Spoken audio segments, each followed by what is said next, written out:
Hey everybody, welcome back to Walking with Jesus Daily. This is the recording for day 292, and we are going to finish up the 25th chapter of Matthew. Let's see here, 25, 31 through 46. So as we're getting there, Matthew 25, 31 through 46, we'll just remember real quick what we've covered in Matthew. Thus far, Matthew chapter 25, we've covered two different parables. Both of these parables are in regards to what the kingdom of heaven is like. And the first being the parable of the 10 virgins, and the second being what we read yesterday, the parable of the three men and the talents given to them. Both of those parables, as it starts in verse 1, then the kingdom of heaven will be like, fill in the blank. 10 virgins who took their lamps and went to meet the bridegroom. And for it will be like a man going on a journey who called his servants and entrusted to them his property. So if we just started the day with just those two parables, we have to put that in the context of the bigger picture of who he's talking to, when he is talking, and what he's talking about.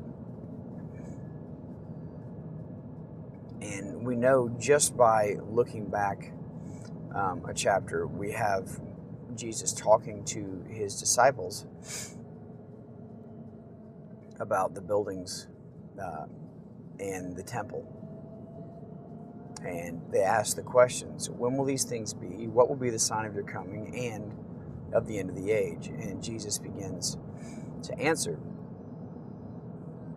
those questions. The last section being in the event that no one knows the day or the hour, so be ready. And then he goes into the parable of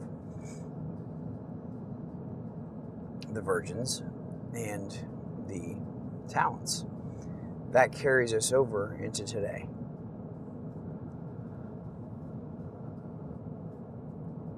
The sentence that starts today is, when the Son of Man comes in his glory and all the angels with him, then he will sit on his glorious throne.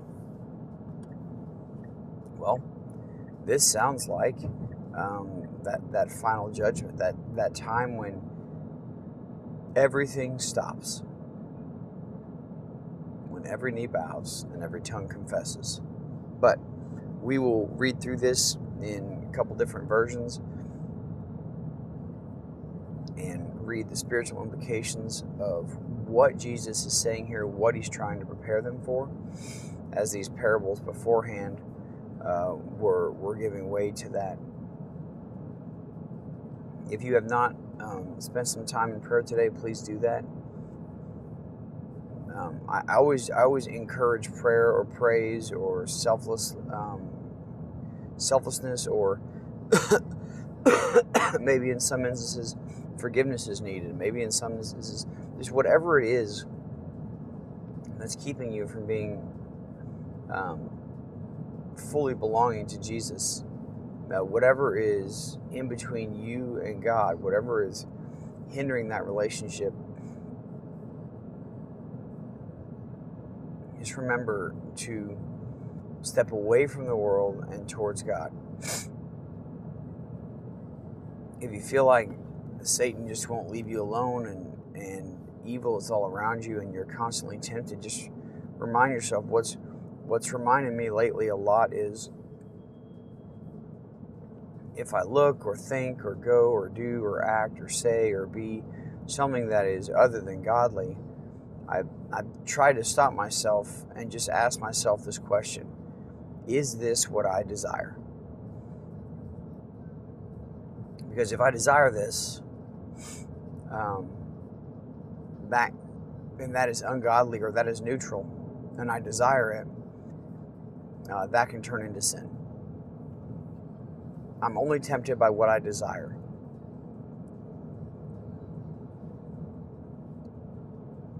So I just stop and ask myself, do I desire this or that or whatever over my desire for God? If I do, that's a real problem. At least I can be honest with myself. Sometimes I'm just like, yeah, that's bad. I do. I kind of got lost in that. Okay, I got to repent from this. Not out of fear, but out of love. I feel bad for how I treat God. So anyway, let's give this a go. Let's see what we got here. Now, my point being, sometimes this may be the best you can do at the moment, is listen to this or read along with this or do your own study. If that's what you got, then give him all you got. Whatever it is. But don't ever just be okay with that. When the Son of Man comes in his glory and all the angels with him, then he will sit on his glorious throne. Before him will be gathered all the nations, and he will separate people from one another, as a shepherd separates the sheep from the goats.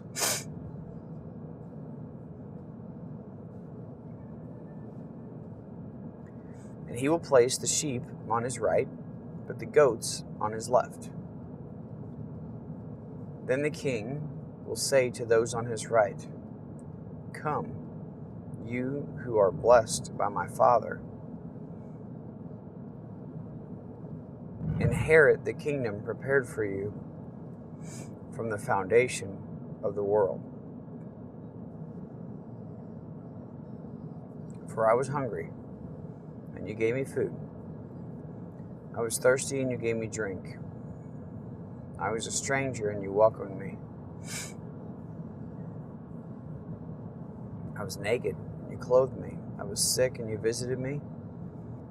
I was in prison, and you came to me."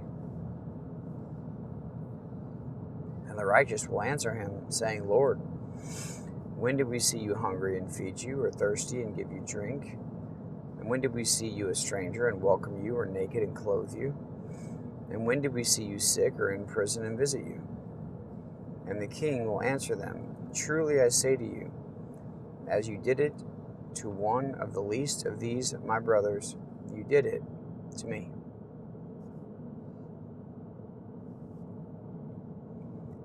Then he will say to those on his left, "Depart from me, you cursed, into the eternal fire prepared for the devil and his angels. For I was hungry, and you gave me no food.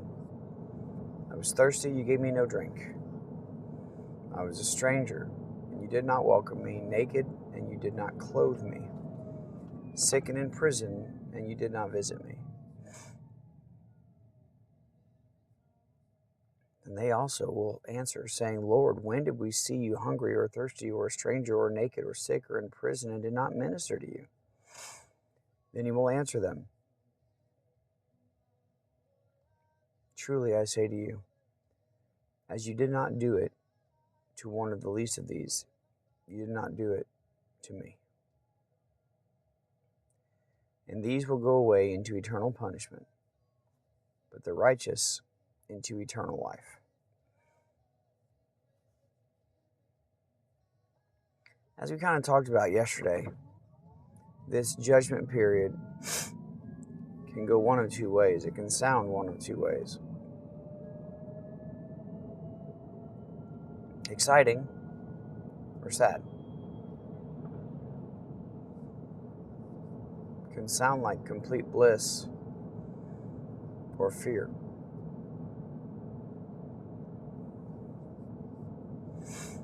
If, when this is read out loud, you're not overwhelmed with joy, not because of works that you've done, because even in this, the righteous did not realize that what they were doing was a work. They simply had a relationship with their Father, and they took on His traits. See, you either have a relationship with God and you take on His traits, or you have a relationship with Satan and you take on his traits.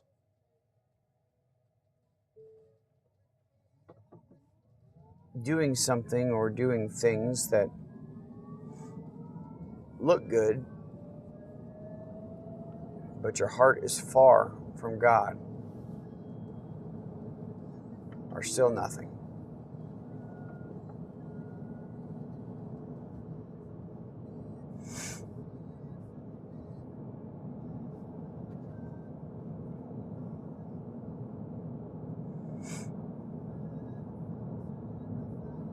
Let's read this in Passion Translation and go through it again. When the Son of Man appears in his majestic glory, with all his angels by his side, he'll take his seat on his throne of splendor, and all the nations will be gathered together before him.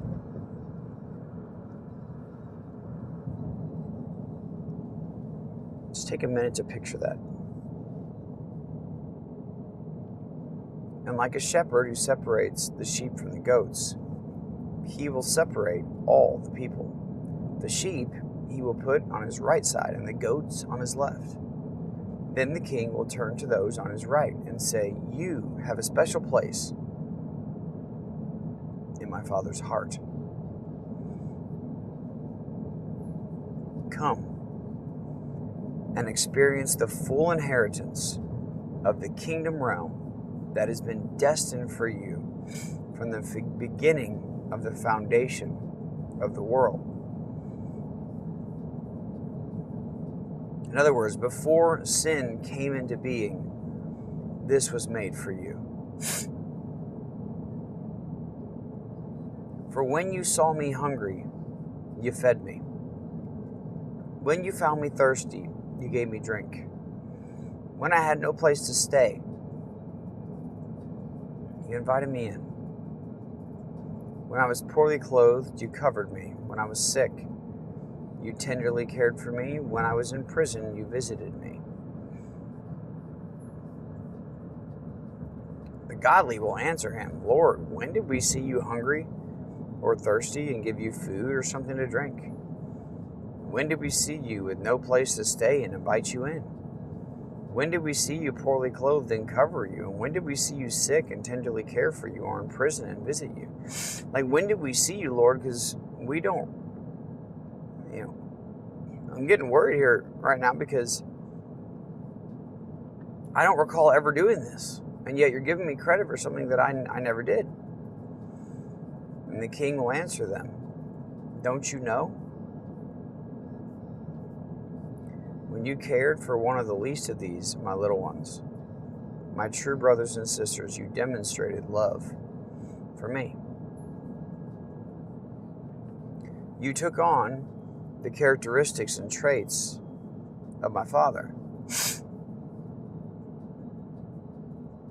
He loves and cares for all of his creation.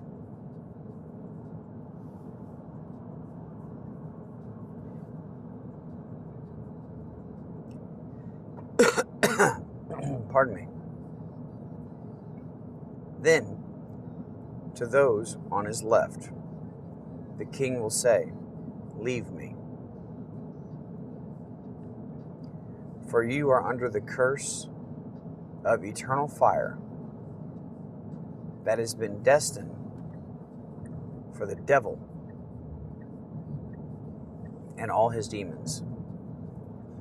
I am sending you, in other words, to a place that I never intended for you to go." See, you chose this over me. You chose Satan over me because he deceived you into choosing yourself over me.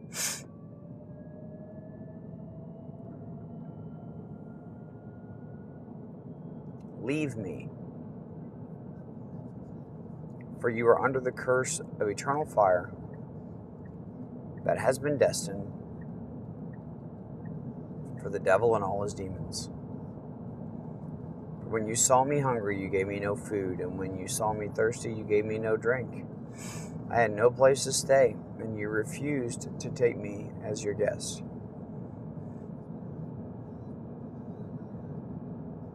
When you saw me poorly clothed, you closed your hearts and did not clothe me. When you saw that I was sick, you didn't lift a finger to help me. And when I was in prison, you never came to visit me.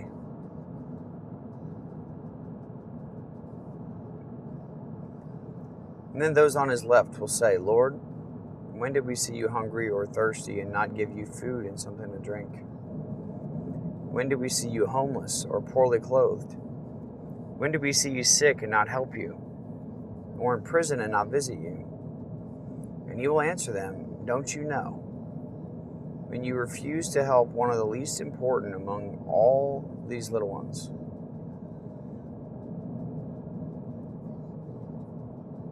my true brothers and sisters, you refuse to help and honor me. And they will depart from his presence into eternal punishment. But the godly and beloved sheep will enter into eternal bliss.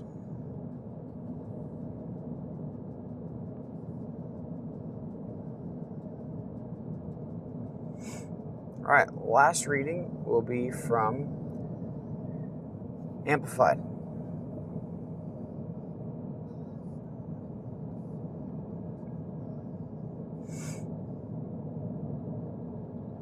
It's strange to read this, but to realize several things. One, God never had intended for anything or anyone except for the devil and his demons to be in hell and eternal punishment. He always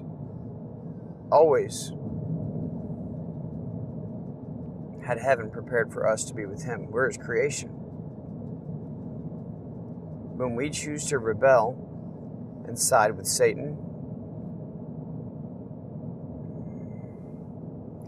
he doesn't stop us.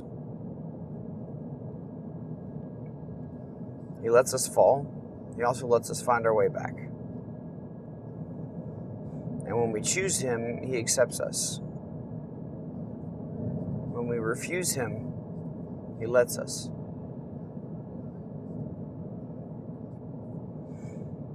The gift and the work has already been done. We just have to accept it and live it, or let it be.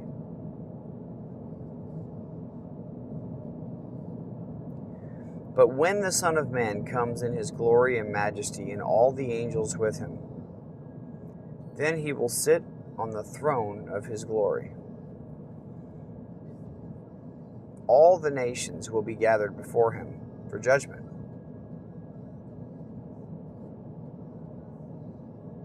And he'll separate them from one another, as a shepherd separates his sheep from the goats. And he'll put the sheep on his right, in the place of honor, and the goats on his left, in the place of rejection. And the king will say to those on his right, come, you blessed by my Father. You're favored of God. You're appointed to eternal salvation. Inherit the kingdom prepared for you from the foundation of the world. Come, be with me. You chose to walk with me and in my ways on this earth. You chose to take on the attributes of my Father. You chose to be like me. You chose me over yourself. You chose me over the world. Because you did this, these are the things that came out of your life. I was hungry and you gave me something to eat. You weren't looking for me to feed me. You saw me because you saw like I see. I was thirsty and you gave me something to drink. I was a stranger and you invited me in. I was naked and you clothed me. I was sick and you visited me with help and ministering care. I was in prison and you came to me, ignoring personal danger. And the righteous will answer him, Lord, when did we see you hungry and feed you, or thirsty and give you something to drink? And when did we see you as a stranger and invite you in, or naked and clothe you? And when did we see you sick or in prison and come to you? The king will answer and say to them, I assure you and most solemnly say to you, to the extent that you did it for one of these brothers of mine, even the least of them, you did it for me. See, you didn't see me, you saw like me. You were in a relationship with me, you became like me, so you saw like me. You acted like me. You spoke like me. You thought like me. And that came out in the way that you lived your life. See, what you don't understand is when you love like I love, you're taking on my characteristics. And in essence, you are literally doing those things as if it were me who were in need. I have prepared a place for you beforehand, a place for all of those who know me and who I know. A place where people have changed out of the robes and the clothing of their lives and put on new robes for this wedding feast, like we talked about a couple days ago.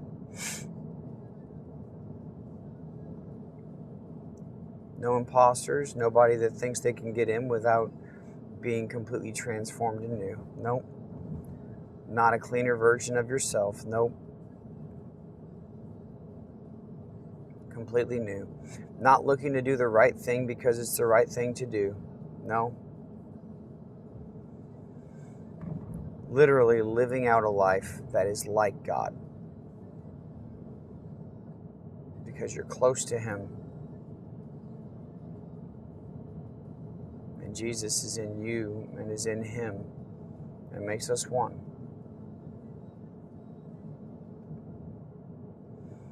Then He'll say to those on His left,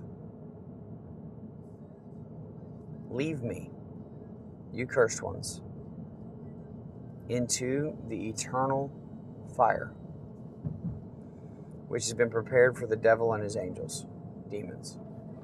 And I would have to believe this to be true, right? There's no reason for me not to believe this place exists. Because just as much as I would believe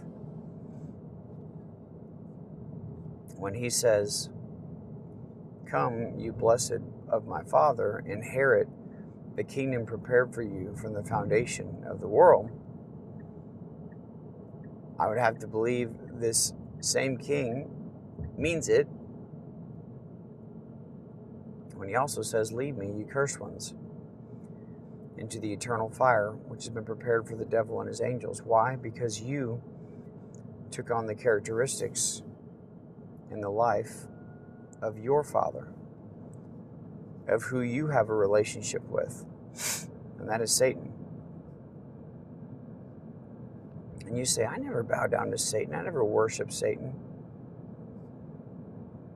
Did you worship self? Did you worship things of this world?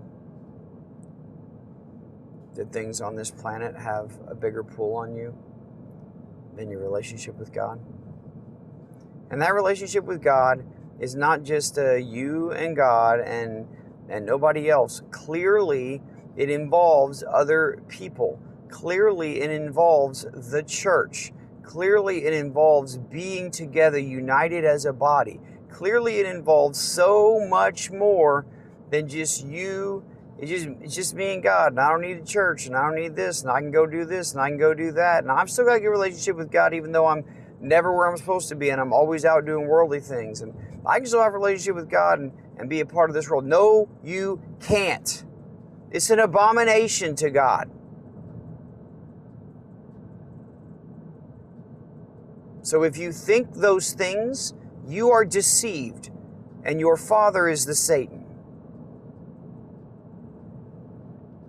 Okay?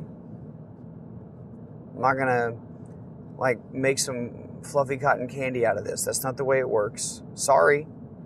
There will be a day where the nations will be judged. I don't want you to be in this side.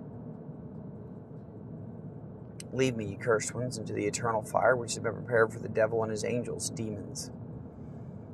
For I was hungry, and you gave me nothing to eat. I was thirsty, and you gave me nothing to drink. You judged me.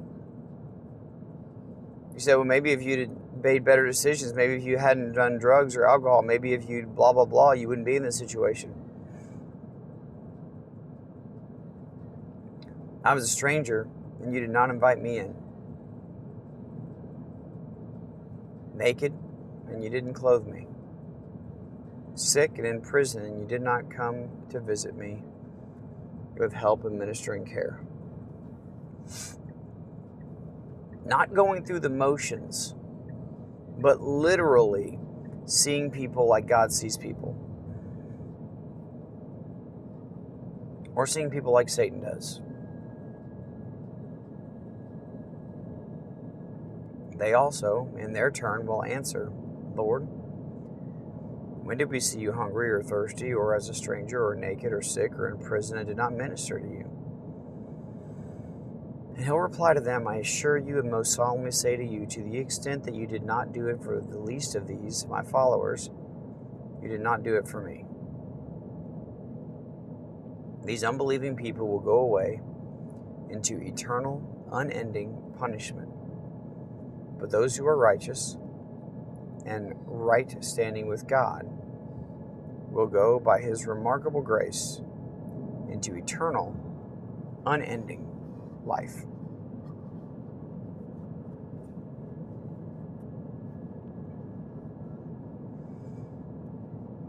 I wish that there was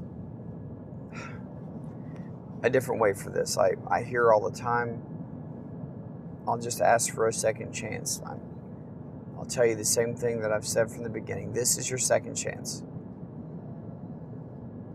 Right now is your moment where you can say,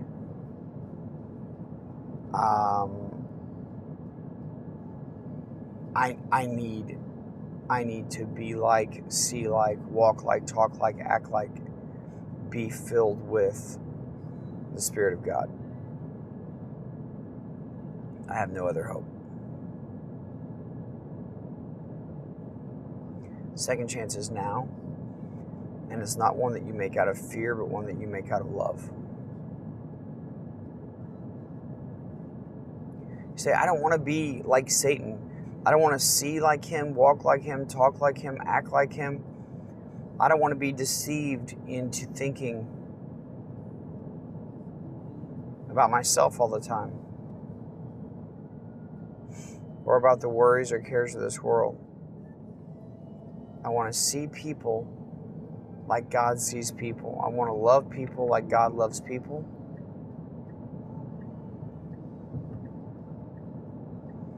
I want a relationship with God that's so deeply woven together that I don't even realize it.